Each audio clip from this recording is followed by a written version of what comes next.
She destroyed the world #1 in just 58 minutes. The largest Indian Wells is not the hard court stage in the world, not in a practice match nor in a fantasy, and nobody expected it. This is the story of Alexandra Eala, a 20-year-old Filipino girl who entered the 5th Grand Slam stage, took on the most feared player in the world, and did more than just compete. She destroyed her game after game, point by point, until the spectators stopped watching tennis. Something quite unusual was what they were witnessing. Something that happens just once every generation. The story gets better with each new part. Stay with us, then. To understand what happened in Indian Wells in March 2026, you had to start at the beginning. Additionally, it didn't start on a WTA 1000 hard court in the sweltering heat of California. The starting point was Manila. In the junior rooms of the Rafa Nadal Academy in Mallorca, Spain, a quiet but driven Filipino girl from an athletic family was learning how to turn her untapped potential into something that could revolutionize the women's tennis world.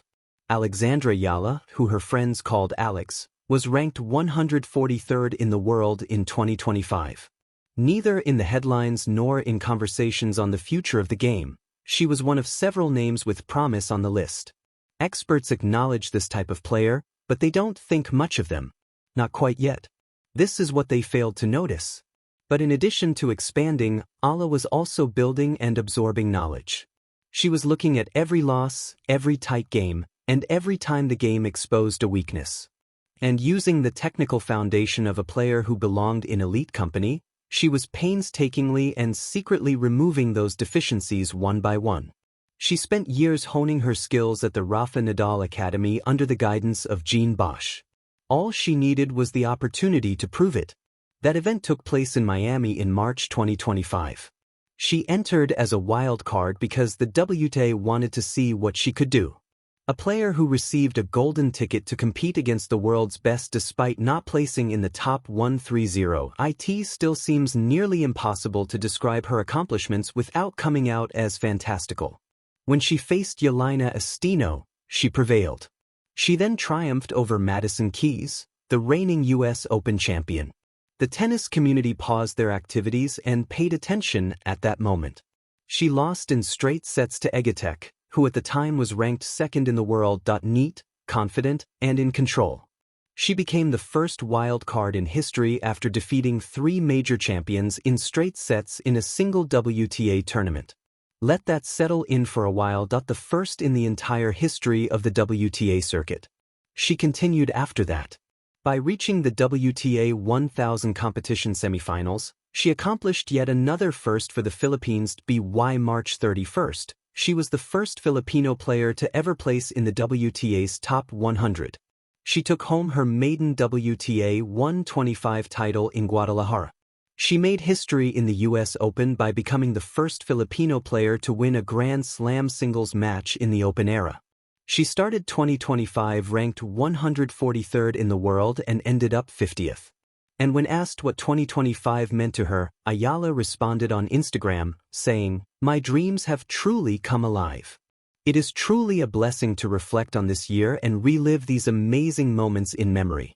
This season and all the emotions that go together with it are a love letter to my team, family, friends, everyone who has helped me along the way in my tennis career, and of course, baby Alex. The unimaginable has already been accomplished by this girl." The question was simple and frightening before to Indian Wells 2026. Could she do it again? Would you like to know what makes Indian Wells unique among WTA competitions? There are other considerations besides the reward money. It's more than just the magnificent scenery and the immaculate blue courts. It's the atmosphere. In Indian Wells, it seems like a grand slam. The crowds are enormous when it breathes. The pressure is constant. The best athletes in the world come with something to prove. And the name at the top of the draw for the event in 2026 was, predictably, the same person with a serve that sounds like a thunderclap and a baseline game that has at some point killed every major champion of her era. The top player in the world, Aryna Savarna, is a strong Belarus player at Indian Wells. The current finalist was her. She just had a successful campaign at the Australian Open. When she arrived in the California desert, she knew she was the undisputed women's tennis champion. Eala, who is currently rated 32nd in the globe, made it to the quarterfinals of the Dubai Tennis Championships. She was visiting Indian Wells for the first time in her professional life. She was entitled to a seat.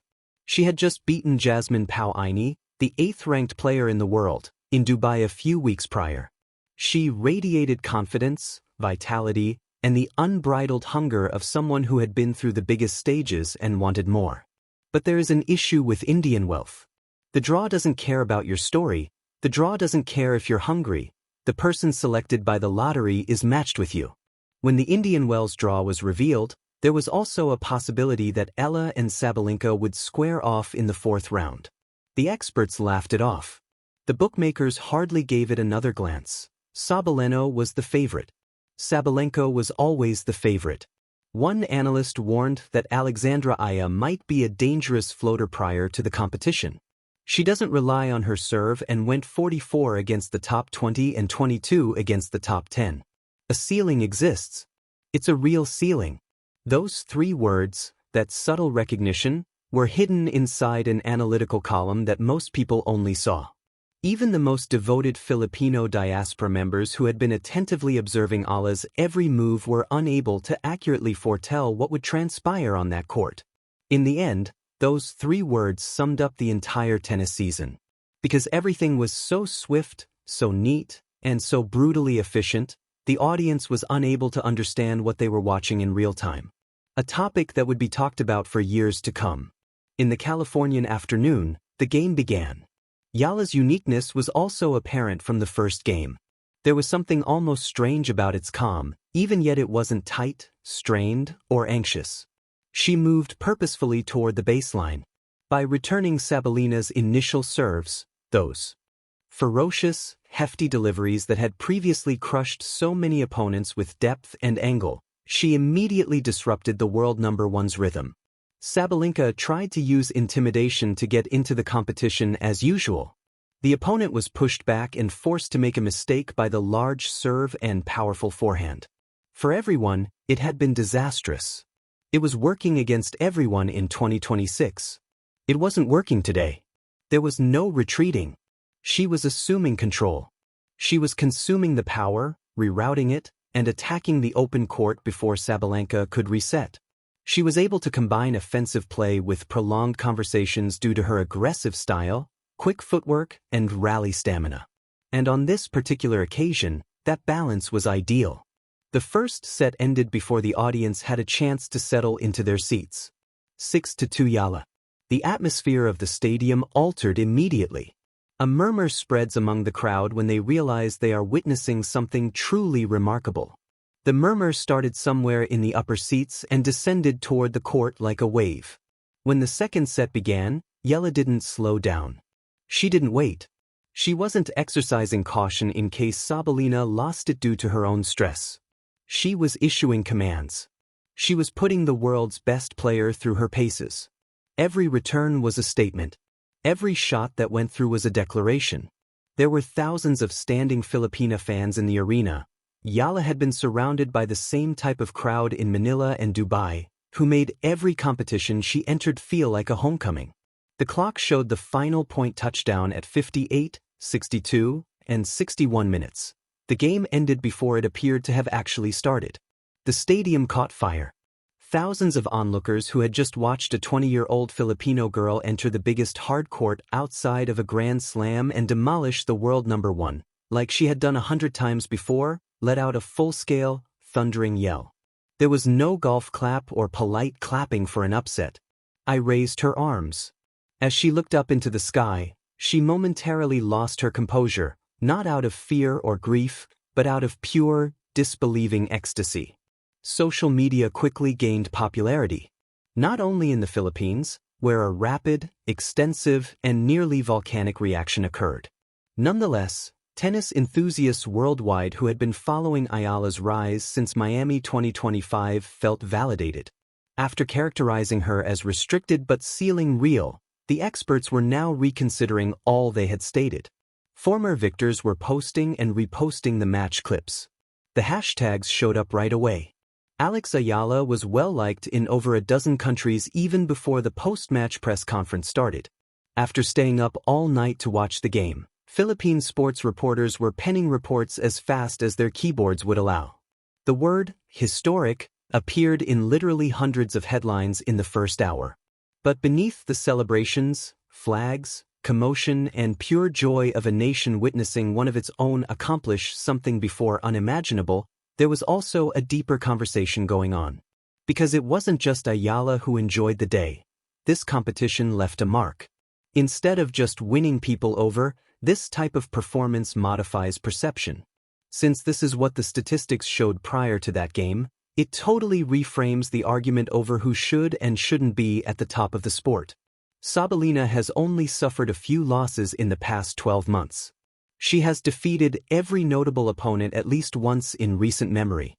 Her serve frequently clocked above 180 km per hour against a woman making her debut at Indian Wells and one who is not in the top 30. She also possessed a forehand that produced more power than nearly every other female player on the tour. It was anticipated that she would coast. Rather, in less than an hour, a girl who had started the year ranked 143rd in the world trounced her. A year later, the girl had not only caught up but surpassed her. At the post-match news conference, Eala made a straightforward but impactful statement while retaining the cool-headedness that has come to characterize her. "I believe in myself. I believed in myself for a very long time. I just wanted it to be seen by everyone." Those words, that silent, unshakable determination, were not answered by the lucky girl. That was a future champion's response.